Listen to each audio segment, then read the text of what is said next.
예, 이번에는 미제스가 어떻게 국가주의 혹은 역사학파 그런 관점을 극복하고 어떤 그 자유시장 경제가 사람들이 서로 협력하면서 서로를 도와가면서 할 수 있는 아주 좋은 체제인지를 이해했는지 그 과정을 살펴보는데 그 중에 먼저 이제 역사학파 방금 말씀드린 그부터 한번 살펴보도록 하겠습니다.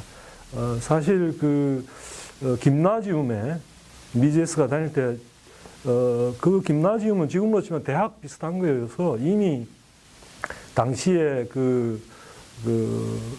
예컨대 미제스가 아직 대학을 다니고 있지는 않았지만 이미 맹거하고 슈몰러하고 서로 방법 논쟁을 하면 그게 뭔지 그 카페 같은 데 가서 읽고 토론하고 그랬던 거기 때문에 우리로 치면 좀 조숙한 고등학생이라고 그래야 될까요? 하여튼 그런 과정이었기 때문에 한편으로는 우리가 어떻게 그런 어린 나이에 그런 것들을 깨달았지 이상하게 얘기할 수도 있는데 사실은 그런 배경이 있었습니다. 그래서 그걸 염두에 두시고 생각해 보면 우리가 이제 경제학 그러면 아담 스미스가 국부론을 쓰고 그 다음에 이제 리카르도가 말하자면 자유무역을 소위 말하는 비교 우위를 가지고 강조한 걸 갖다 우리가 잘 알고 있지 않습니까? 근데 이제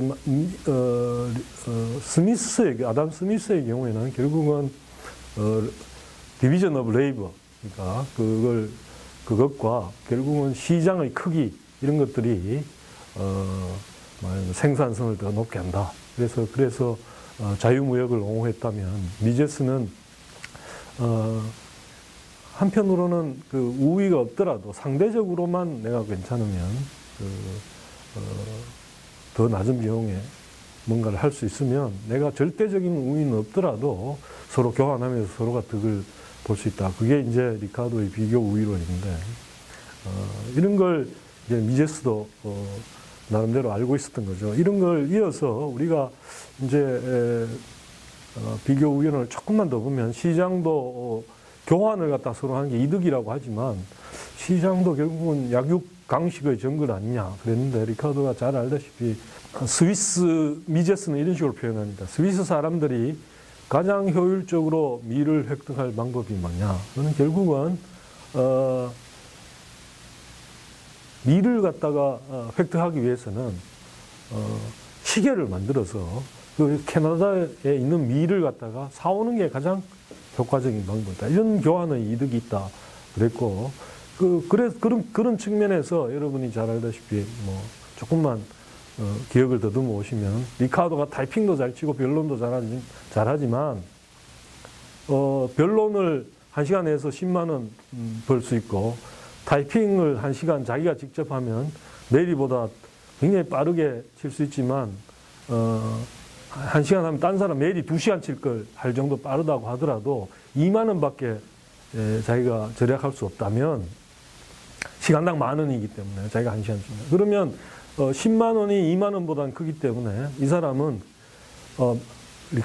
변호사 리카르도가 타이피스트 메리보다 변론도 잘하고 타이핑도 잘하더라도 메리한테 타이핑을 맡기는 게 서로가 이득이다 이런 이야기죠. 리카르도가 그렇기 때문에 시장이란 게 약육강식의 정글이 아니다. 나중에 미제스는 이걸 Law of Association 그래가지고 사회가 서로 간에 협동을 하면서 살 수 있는 어떤 그런 과정을 만들어내는 중요한 법칙이라고 생각을 했습니다. 아무튼 그래서 미제스의 경우에 대학 3학년 때 1903년 어라운드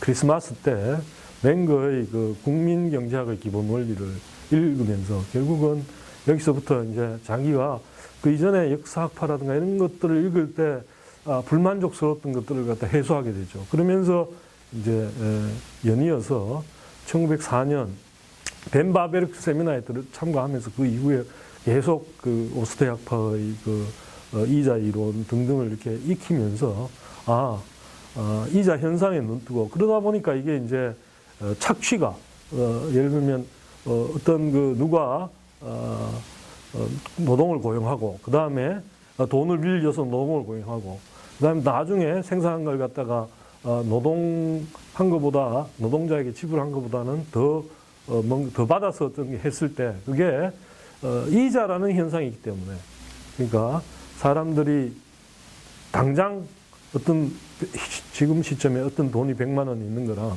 한 1년에 몇 년 뒤에 그게 있는 걸 다르게 여기는 어떤 그런 현상을 통해서 그게 착취가 아니다 이런 걸 갖다가 깨닫게 되는 거죠. 그러면서 그런 것들이 또 화폐 수요와 이런 것들이 어떤 영향을 미치고 그게 결국은 나중에 경기 변동에는 또 어떤 의미가 있는지 이런 것들을 파헤치게 됩니다. 그래서 이런 걸 통해 가지고 미제스가 깨달은 거는 정부가 자기가 못하기만 하면 어떤 일이든지 다 해낼 수 있다. 뭐 그게 그런 생각이 있는데 그게 이제 국가주의라든가 그런 생각인데 처벌만 세게 하면 된다. 근데 미제스는 아니다. 경제 원리라는 게 있어서 거기에 거슬리는 것들은 결국은 이루어질 수 없다. 이런 생각을 하게 됩니다. 어쨌든 방법 아까 이제 고전학파 얘기를 했는데 이 고전학파에 대해서 반기를 사실은 칼 맹거가 주관주의를 가지고 그 앞에 그 노동가치설이 주였는데 이게 이제 맹거에 와서는 아니다. 물과 다이아몬드의 역설을 갖다가 이제 해결을 하는 거죠. 맹거가 이론적으로. 그런데 비해서 역사학파는 어떤 그 역사성, 개별성 이런 것들은 굉장히 강조하지만 상대적으로 이론의 중요성을 강조를 하지 않고 오히려 거꾸로 일단은 많은 그 자료들을 역사적 사실들 많이 어떤 색안경을 끼지 않고 많이 모으고 거기로부터 어떤 새로운 아이디어란다. 거기로부터 말하자면 규류법 같은 걸로 모든 데 가치 있는 어떤 원리 같은 걸 찾아낸다. 그런 아이디어였는데 실제로는 근데 이제 맹거는 어떤 뚜렷한 제대로 잘 파악된 이론이 없으면 어떤 게 중요한 이론, 기록할 만한 사실인지 무엇에 집중해서 봐야 할지 이런 것 자체를 알 수 없다고 봤습니다. 그래서 아무튼 그래서 둘 다 영국 고전파 경제학에 대한 나름대로의 반발 내지는 어떤 새로운 그것이 거기에 대한 항거, 항의 이런 의미가 있었지만 맹거는 그 이론을 일부분을 수정해서 더 발전시켰다면 슈몰러 같은 경우에는 아예 그걸 부정하려고 하는 그런 경향이 강했습니다. 그러다 보니까 칼 맹거가 국민경제학의 기본 원리를 구스타프 로셔라고 역사학파의 교도한테 바칩니다. 그 책을. 말하자면 같은 편이다 이거죠. 영국 고전학파의 문제를 제기하는. 그랬을 때 그 역사학파, 독일 역사학파는 매우 냉담한 반응을 했고 그러다 보니 둘이 방법 논쟁이 있었는데 미제스는 고등학교 때 이런 방법론들을 김나지움에 다니면서 이미 따라가고 있었던 거죠.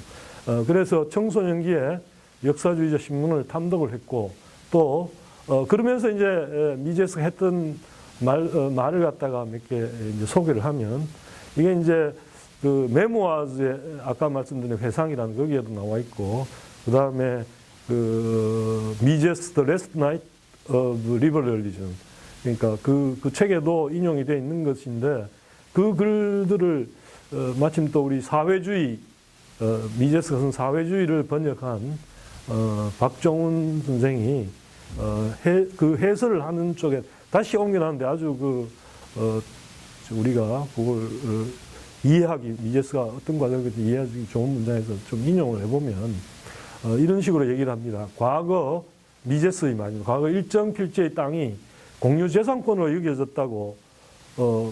여겨졌다면 만약 그런 사실이 있다고 하면 그게 사유재산권에 대한 반대되는 근거가 될 수 있겠나.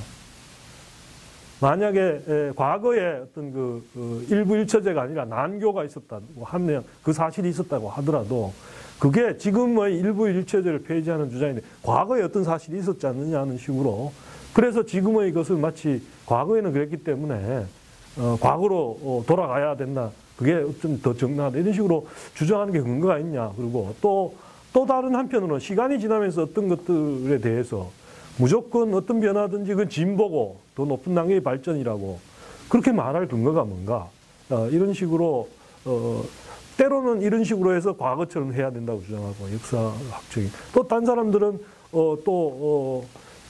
옛날 게 발전해서 왔으니까 지금식으로 하는 게 맞다는 식으로 이렇게 지금이 더 높은 단계다, 더 도덕적이다. 이런 식으로 얘기하는 것들에 대해서 미제스는 이제 말하자면 합리적 뭔가가 이론이 없다. 그런 주장들은 그렇게 생각합니다. 그러니까 그런 식으로 말하자면 역사파의 그런 주장들에 대한 그 공함이랄까 이런 걸 일찍이 간파했다고 볼 수 있습니다. 그래서 그런 과정에서 맹거의 국민 경제학의 기본 원리 그걸 만나서 이제 개인의 중심이 돼서 가치를 어떻게 바라고 그게 또 서로 상호작용을 해서 어떤 결과를 낳는지를 다루는 그런 식으로 방법론적 주관주의 개인들이 어떻게 바라봐서 그걸 어떻게 선택을 할까 그 선택의 결과가 모여서 어떤 식으로 시장에서 결과가 사회적 상호작용 속에서 어떻게 되는지를 봤던 거 그렇게 보다 보니까 이제 물과 다이아몬드의 역설도 이해가 되고 또 노동가치 그를 통해 노동가치설이 이제 극복이 됐고 그래서 이걸 갖다가 아까 말씀드린 것처럼 화폐와 신용의 이론에 화폐에다가 적용을 함으로써 그 이전에는 화폐 고전화폐 같은 경우에는 화폐가 일종의 베일 같은 거고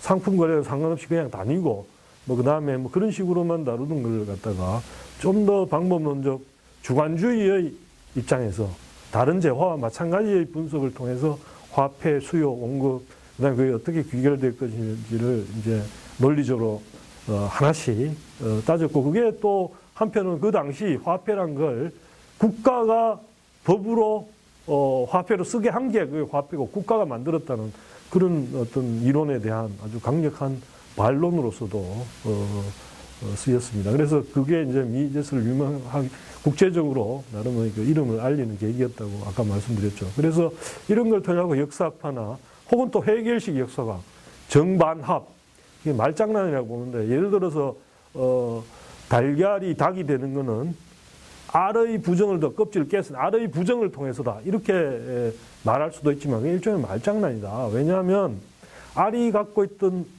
잠재적으로 갖고 있던 포텐셜 가능성을 전부 다 발현한 것이 닭이다. 얼마든지 똑같은 이야기를 그렇게 표현할 수 있기 때문에 그거는 일종의 말장난이라고 봤습니다. 그러니까 미제스는 아무튼 그래서 역사학파가 아까 구스타프 슈멀러 같은 사람은 굉장히 그 전 올드 제너레이션보다 더 강하게 경제 원리의 존재, 그다음 그걸 따지는 것을 부정하고 역사를 공부를 열심히 하기를 바랬는데 그게 왜 그런 점이 있었냐면 이게 한편으로는 역사학파가 정부 정책을 정당화하는 기능, 어떤 그런 기능을 담당했기 때문에 일종의 교수라기보다는 관료였죠. 관료였기 때문에 사실은 그런 점이 있었고 그러다 보니까 정부가 하는 것들에 대한 원리적으로 이게 문제가 있다는 소리를 하지 않고자 했다는 거죠. 그래서 사실은 이런 점에서 쳐다보면 지금 이제 우리 현재의 정부도